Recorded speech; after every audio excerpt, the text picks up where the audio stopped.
Hi everyone, welcome to my YouTube channel. आज की video में हम मल्टीपल प्रेगनेंसी के बारे में पढ़ेंगे कि मल्टीपल प्रेगनेंसी क्या होती है। चलिए स्टार्ट करते हैं। सबसे पहले डेफिनेशन से स्टार्ट करते हैं। When more than one fetus simultaneously develops in the uterus it is called multiple pregnancy. जब वुमेन के यूट्रस में एक से ज्यादा फीटस एक साथ डेवलप होते हैं तो उसको हम मल्टीपल प्रेगनेंसी बोलते हैं। Simultaneously development of the two fetuses is called twins. ये सबसे ज्यादा कॉमन होते हैं। Although rare development of three fetus, मतलब एक ही टाइम पे थ्री फीटस डेवलप हो रहे हैं तो उसको ट्रिपलेट बोलते हैं, और फोर फीटस एक ही टाइम पे डेवलप हो रहे हैं यूटस में तो उसको क्वाड्रुप्लेट्स बोलते हैं। ठीक है, अब हम पढ़ेंगे ट्विंस के बारे में कि ट्विंस क्या होते हैं। Simultaneous development of two fetuses in the uterus is the most common variety of multiple pregnancy. Multiple pregnancy की सबसे कॉमन वैरायटी होती है, मतलब सबसे कॉमन जो मल्टीपल प्रेगनेंसी के केसेस होते हैं वो ट्विंस के होते हैं। तो ट्विंस के बारे में हम देखेंगे। तो ट्विंस हमारे होते हैं टू टाइप के, डाइजाइगोटिक ट्विंस और मोनोजाइगोटिक ट्विंस। तो हम पढ़ेंगे डाइजाइगोटिक ट्विंस के बारे में, ये क्या होता है। It is the most common 80% and result from the fertilization of two ova. 80% जो ट्विंस के केसेस होते हैं वो डाइजाइगोटिक होते हैं और वो टू ओवा के फर्टिलाइजेशन से डेवलप होते हैं। देन सेकेंड होता है मोनोजाइगोटिक ट्विंस। मोनोजाइगोटिक 20% होते हैं, result from the fertilization of single ओवा।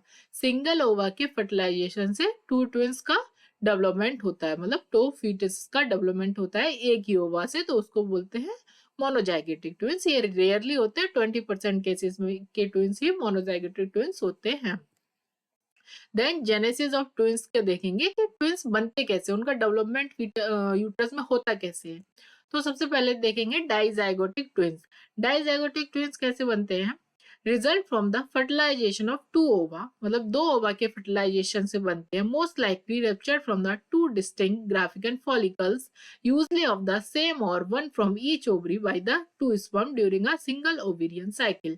जो हमारे डाइजाइगोटिक ट्विंस हैं वो दो ओवा के फर्टिलाइजेशन से बनते हैं। वो जो ओवा है वो या फिर एक ही ओवरी का होगा, एक ही ग्राफिकन फॉलिकल से निकला होगा, एक ही ओवरी का होगा, या दो ओवरी के अलग अलग होते हैं। वुमेन्स में दो ओवरी होती है, या तो वो सिंगल ओवरी से निकले हुए दो ओवा है या अलग अलग ओवरी से निकले। मतलब याद रखने वाली बात यह है, जो डाइजाइगोटिक ट्विंस हैं वो दो अलग अलग ओवम के फर्टिलाइजेशन से डेवलप होते हैं, मतलब टू ओवा फर्टिलाइज करते हैं तब हमारा डाइजाइगोटिक ट्विंस डेवलप होते हैं। ठीक है, अब हम देखेंगे मोनोजाइगोटिक ट्विंस। मोनोजाइगोटिक ट्विंस क्या होते हैं।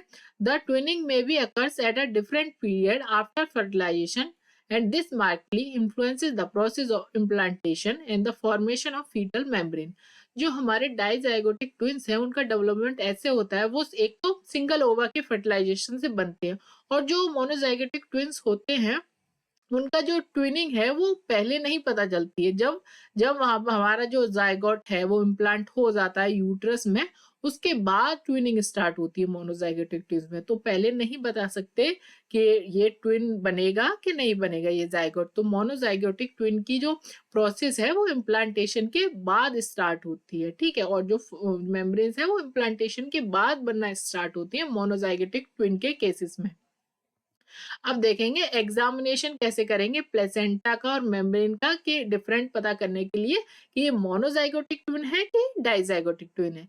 तो हम सबसे पहले देखेंगे डाइजाइगोटिक ट्विंस में क्या होता है। तो डाइजाइगोटिक ट्विंस में देयर आर टू प्लेसेंटा, उनके प्लेसेंटा दो होते हैं, मतलब जो डाइजाइगोटिक ट्विन होते हैं उनके दो प्लेसेंटा होते हैं, आइदर कंप्लीटली सेपरेटेड और कॉमनली फ्यूज्ड, मतलब कि मार्जिन पे फ्यूज्ड होते हैं। ज्यादातर केसेस में दोनों ट्विंस के जो दोनों फीटस हैं उनके प्लेसेंटा अलग अलग होते हैं, एक का प्लेसेंटा इधर एक का प्लेसेंटा इधर, मतलब दो सेपरेटेड प्लेसेंटा होते हैं डाइजाइगोटिक ट्विन के केसेस में। ठीक है, each fetus surrounded by a separate amnion और कोरियन। जो दोनों फीटस होते हैं उनके सेपरेट एमनियन होता है, एमनियोटिक फ्लूइड दोनों का अलग अलग होते हैं। ये दोनों जो जो हमारे फीटस है, जो दोनों ट्विन है वो अलग अलग एमनियोटिक फ्लूइड में डेवलप हो रहे थे। इसका एमनियोटिक फ्लूइड अलग होता है, इसका एमनियोटिक फ्लूइड अलग होता है, और उनकी जो कोरियन है एमनियन है वो दोनों की सेपरेट होती है, उनमें कोई भी कनेक्शन नहीं होता है। As such as the intervening membrane consist of four layer. तो ऐसे इनकी जो मेम्ब्रेन है वो 4 लेयर की बनी होती है डाइजाइगोटिक ट्विन की, amnion, then chorion, then amnion. और एक और बात, जो इनकी आर्टरीज होती हैं, जो इनकी फीटल वेसल्स होती है, उनमें कोई एनास्टोमोसिस नहीं होती, मतलब उनके बीच में कोई कनेक्शन नहीं होता है। दोनों जो फीटस हैं उनकी जो वेसल्स हैं बिल्कुल अलग अलग होती है, उनमें कोई भी जुड़ाव एनास्टोमोसिस नहीं होता है, ठीक है। तो ये हमारा है डाइजाइगोटिक ट्विन का केस। देन हम देखेंगे, एक डायग्राम से देख लेते हैं, जो ये जो डायग्राम है ये हमारा है डाइजाइगोटिक ट्विन। तो इसमें आप देखिए ये प्लेसेंटा अलग अलग है, दोनों का एमनियोटिक फ्लूइड, ये एक फीटस का एमनियोटिक फ्लूइड है और ये एक फीटस का एमनियोटिक फ्लूइड है। तो ये दोनों अलग अलग है, इनमें कोई भी एनास्टोमोसिस नहीं है, ये सारी जो वेसल्स हैं कोई भी इनमें जुड़ाव नहीं है, ये सारी अलग अलग होती है। तो इसका हम कोई सेक्शन निकाल के देखेंगे, तो जो लेयर है, तो पहले फीटस का एमनियोन, देन ये पहला जो फीटस है उसका कोरियोन, देन ये दूसरा फीटस है उसका कोरियोन, देन उसका एमनियोन, और इनके बीच में ये है यूट्रस, मतलब यूट्रस की लेयर है, ठीक है। तो ये हमारा है डाइजाइगोटिक ट्विंस, ऐसा दिखता है कुछ, ठीक है। अब हम देखेंगे मोनोजाइगोटिक ट्विंस।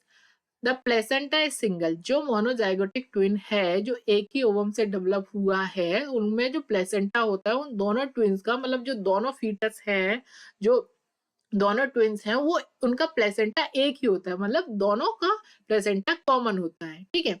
एक तो ये पॉइंट है। Then there is a varying degree of free anastomosis between the two fetal vessels.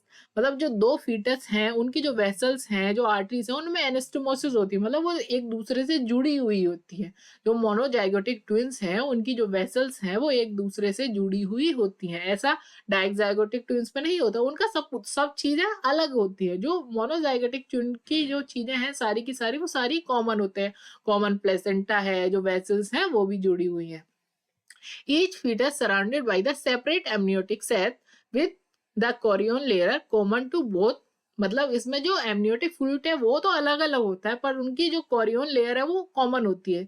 Dizygotic twin में बस एमनियोटिक फ्लूइड है, एमनियोटिक सैक है, वही अलग होता है, और सारी चीजें कॉमन होती है। प्लेसेंटा कॉमन है, कॉरियन लेयर कॉमन है, जो वेसल्स हैं वो भी एनास्टोमोसिस है। तो ये याद रखने की बात है, जो हमारा मोनोजाइगोटिक ट्विन है उसमें जो एमनियोटिक सैक होता है वो अलग अलग होता है और सारी चीजें कॉमन होती हैं।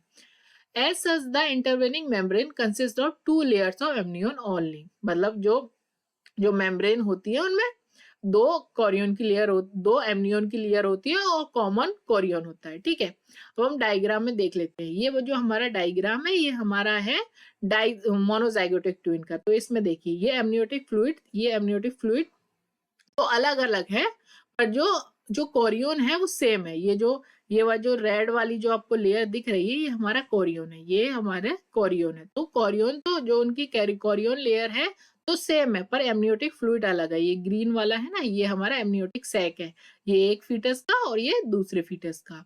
तो जो इनमें लेयर होती है वो दो ही होते हैं, 2 एमनियोन लेयर इनमें है, ओके। देन हम देखते हैं इनका सेक्स कैसे डिफाइन कर सकते हैं।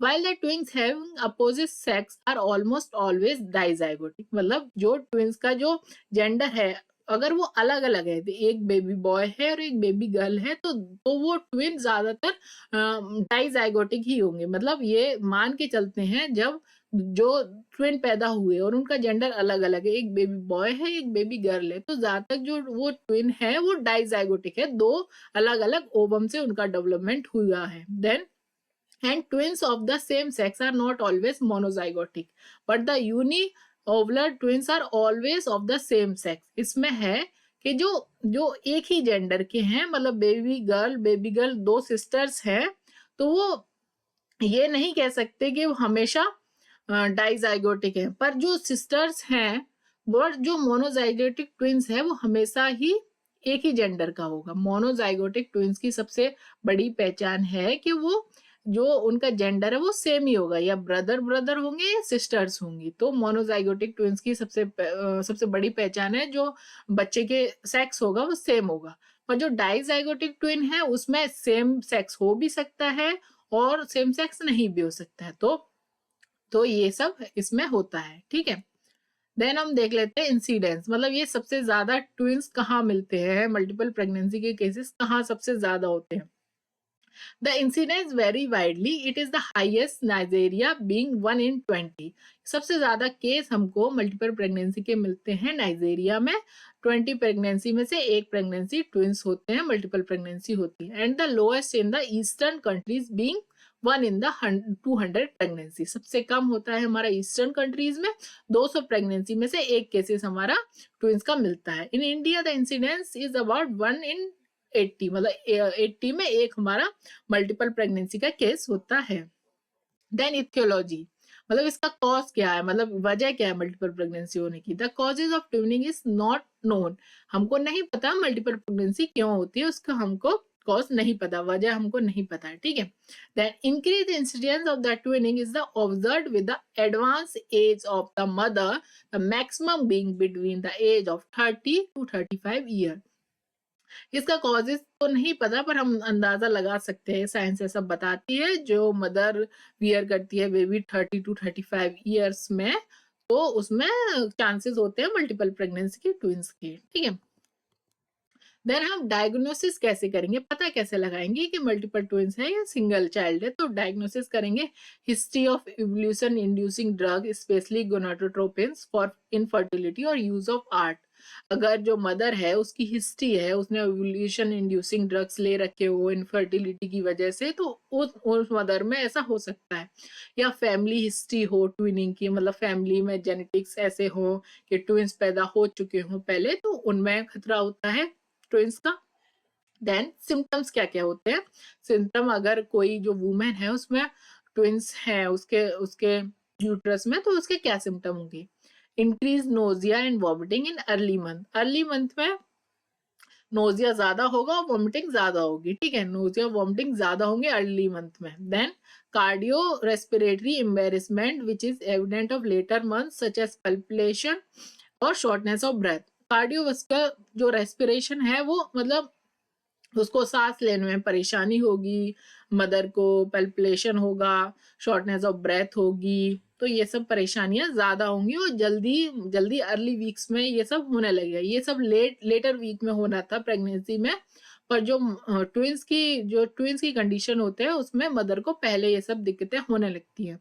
Tendency of swelling of legs, जो लेग्स की स्वेलिंग है वो बढ़ जाती है और अर्ली मंथ्स में होने लगती है। Then unusual rate of abdominal enlargement and excessive fetal movement may be noticed by an experienced parous mother, मतलब जो मूवमेंट है फीटस का वो ज्यादा होगा, और जो abdomen मदर का इनलार्ज होता है प्रेगनेंसी में वो नॉर्मल से ज्यादा बड़ा होगा, नॉर्मल से ज्यादा इनलार्ज होगा। तो ये इसके कुछ सिम्टम्स होते हैं।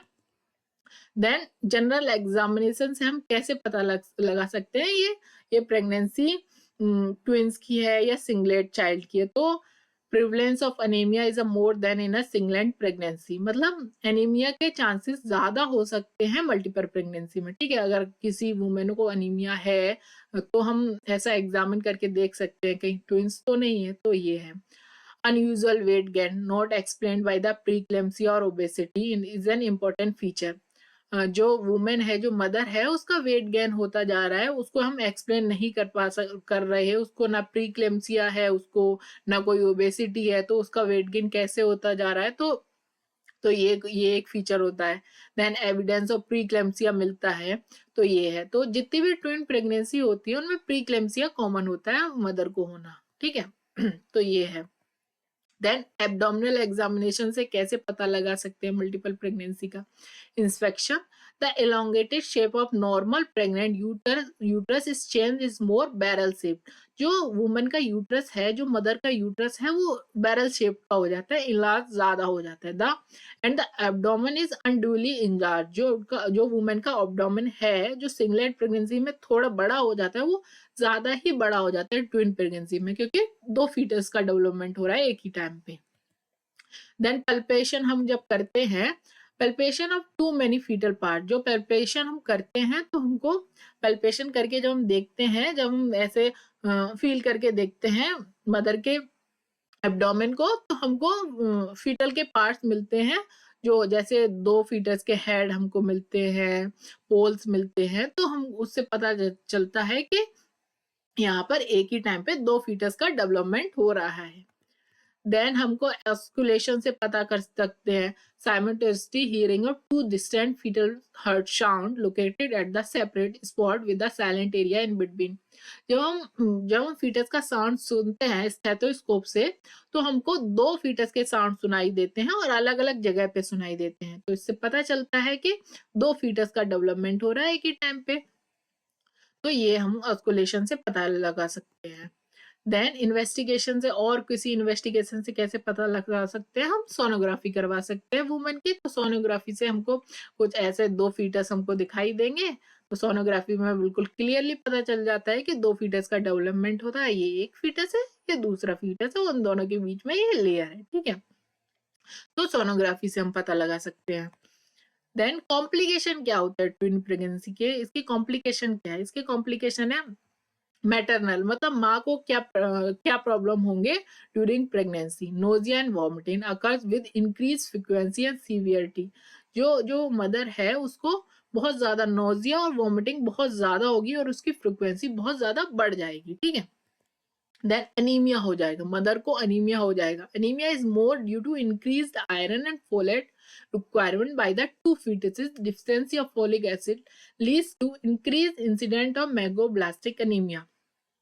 वुमेन को अनीमिया इसलिए हो जाता है नेचुरली इन कॉमन वे, जब वुमेन प्रेग्नेंट होती है तो वो एक सिंगल यूट्रस, जो एक सिंगल फिटस है उसके लिए उसकी कैपेसिटी होती है। पर यहाँ पर मल्टीपल प्रेगनेंसी के केस में जो वुमेन है वो उसको दो फिटसेस को अपना न्यूट्रिशन देना है, तो जो मदर है उसमें इतनी कैपेसिटी नहीं होती कि वो दो फिटसेस को फीड करवा पाए, तो इसलिए उसको अनीमिया हो जाता है, आयरन की कमी हो जाती है। तो इसीलिए ये सब होता है मल्टीपल प्रेगनेंसी के केसेस में। देन प्रीक्लेम्सिया के होने के चांसेस 25% ज्यादा हो जाते हैं ट्विन की केसेस में। देन एंड पार्टन हेमरेज होता है। एंड पार्टन हेमरेज होता क्या है, एनी ब्लीडिंग फ्रॉम और into the genital tract from 20 to 24 weeks of pregnancy, मतलब प्रेगनेंसी के 20 और 24 वीक के बीच में ब्लीडिंग होने लगती है, तो ये एनपार्टम हेमरेज का खतरा बढ़ जाता है, कॉम्प्लिकेशन होते हैं। माल प्रेजेंटेशन का मतलब ये है जब दो बच्चे एक ही साथ यूट्रस में डेवलप हो रहे होते हैं तो डॉक्टर को पता नहीं चल पाता है कि बच्चे का जो जो फीटस का हेड कहाँ है, उसके लेग्स कहाँ है, कौन सी साइड पे बच्चा है। तो ये सब कॉम्प्लिकेशन आते हैं डिलीवरी के टाइम, जब मल्टीपल प्रेगनेंसी होती है तो ये कॉम्प्लिकेशन आता है। Then pre term labour 50% contraction causing cervix to open before 37 weeks of pregnancy. Pre term labour होता है, लेबर 37 वीक से पहले होने लगता है, तो और सर्विक्स ओपन हो जाता है 37 वीक से पहले, तो प्रीटर्म लेबर का चांसेस बढ़ जाते हैं, कॉम्प्लिकेशन होते हैं। Then mechanical distress like such as palpitation, dyspnoea, varicosity और हेमरोइड्स, ये सब के चांसेस बढ़ जाते हैं। देन ड्यूरिंग लेबर क्या कॉम्प्लिकेशन होते हैं मदर को मल्टीपल प्रेगनेंसी के केस में, early rupture of the membrane और कॉर्ड प्रोलैप्स। जो मेम्ब्रेन है, जो जो जो एमनियोटिक सैग वो है वो जल्दी ओपन हो जाता है। कॉर्ड प्रोलेप्स मतलब बच्चे के साथ ही कॉर्ड साथ आने लगती है, अम्बिलाइकल कॉर्ड, तो वो कॉम्प्लिकेटेड होता है डॉक्टर्स के लिए लेबर के दौरान, तो ये सब होता है। देन इंक्रीज ऑपरेटिव इंटरफेरेंस, मतलब जो ऑपरेशन का जो जो टाइम है वो बढ़ जाता है और वुमेन और चाइल्ड दोनों डेंजर में आ जाते हैं, क्योंकि वुमेन का ज्यादा ब्लीडिंग हो जाएगी तो उस वजह से वो डेंजर में आ जाती है, तो ये कॉम्प्लिकेशन होता है। ब्लीडिंग ज्यादा होता है, जैसा कि मैंने बोला कि ब्लीडिंग के चांसेस बहुत ज्यादा हो जाते हैं ट्विन प्रेगनेंसी में। Then postpartum haemorrhage is the real danger in twins. Twins में सबसे बड़ा खतरा यही होता है, एक बच्चा तो बाहर आ गया, देन जब दूसरे बच्चे के बीच में बाहर आने के बीच में जो गैप होता है उसमें ब्लीडिंग हो जाती है मदर की ज्यादा, तो मदर की लाइफ को डेंजर में आ जाती है इसी वजह से, ब्लीडिंग की वजह से, ठीक है। देन फीटल को क्या कॉम्प्लिकेशन होते हैं, मिसकैरेज एज इंक्रीज, जब वुमेन दो फीटस को डेवलपमेंट कर रही होती है एक ही टाइम पे ट्विंस को, तो मिसकैरेज के चांसेस ज्यादा होते हैं, एक फीटस पहले एक फीटस की डेथ हो चुकी होती है, तो ये सब चांसेस ज्यादा होते हैं। प्रीमेच्योर रेट, जो प्रीमेच्योर डिलीवरी है वो 80% चांसेस हैं कि जो बेबी बॉर्न होगा वो प्रीमेच्योर होता है, क्योंकि दो फीटस एक साथ डेवलप हो रहे होते हैं, इतना न्यूट्रिशन नहीं मिल पाता, टाइम से पहले उनकी डिलीवरी हो जाती है, तो उस वजह से प्रीमेच्योर रेट जो फीटल की है वो 80% होती है। ट्विन प्रेगनेंसी में। Then intrauterine death of one fetus, मतलब कि एक फीटस की डेथ के चांसेस भी होते हैं। एक फीटस ऐसा होता है मल्टीपल प्रेगनेंसी में, जो एक फीटस होता है वो ज्यादा न्यूट्रिशन खींच लेता है मदर से और दूसरा इतना नहीं कर पाता, तो वो फीटस की डेथ के चांसेस बढ़ जाते हैं इसमें। तो ये होता है। देन फीटर एनोमलीज, मतलब फीटस में बहुत सारी बीमारियां या कुछ एनोमलीज आ जाती हैं जब दो फीटस एक साथ डेवलप हो रहे होते हैं। ठीक है, अब हम प्रोजेनेसिस देखते हैं कि मतलब ये कंडीशन कैसे अनफोल्ड होती है। Maternal mortality is increase in twins than in a singlet pregnancy, मतलब जो जो मदर है वो उसकी लाइफ ज्यादा डेंजर में होती है ट्विन प्रेगनेंसी में compare to singlet pregnancy. Death is mostly due to haemorrhage, मतलब जो डेथ है मदर की, जो मल्टीपल प्रेगनेंसी में सबसे ज्यादा होती है हेमरेज की वजह से, ज्यादा ब्लीडिंग होने की वजह से, during and after delivery, delivery के वक्त या फिर डिलीवरी के बाद जो ब्लीडिंग की वजह से सबसे ज्यादा डेथ होती है ट्विन प्रेगनेंसी के केस में। देन प्रीक्लेम्सिया के कारण होती है और अनीमिया के कारण भी होती है, जो मदर है उसमें ब्लड बहुत कम हो गया है। तो ये सारी कॉम्प्लिकेशन, ये सारी चीजें हमारी ट्विन प्रेगनेंसी में होती हैं। ठीक है, prenatal mortality is markedly increase mainly due to prematurity. जो हमारा प्रीनेटल, जो हमारा फीटस है, उसमें सबसे ज्यादा डेंजर होता है कि वो प्रीमेच्योर बोर्न हुआ है। It is 4 to 5% time higher than the singlet pregnancy. It is extremely high in monoamniotic monozygotic twins. ये सबसे ज्यादा हायर होता है प्रीमेच्योर बेबी की डिलीवरी होना, जब फीटस, जो हमारे जो फीटस है वो मोनोएमनियोटिक मोनोजाइगोटिक ट्विंस है, मतलब एक ही ओवम से जो ट्विन डेवलप होते हैं उनमें बहुत ज्यादा चांसेस होते हैं कि वो प्रीमेच्योर बोर्न हो, तो उनके डेथ के चांसेस भी बहुत ज्यादा होते हैं। देन इसका मैनेजमेंट हम कैसे करेंगे, मल्टीपल प्रेगनेंसी को मैनेज कैसे करेंगे, तो इसका है the essence of successful outcome of twin pregnancies make an early diagnosis. सबसे पहले इसका मैनेजमेंट तब हो सकता है, सबसे पहले हम पता तो लगाएं कि यहाँ पर मल्टीपल प्रेगनेंसी है। देन जो डाइट है, हमको increase dietary supplement is needed for increase energy supply to extent of 300 calorie per day.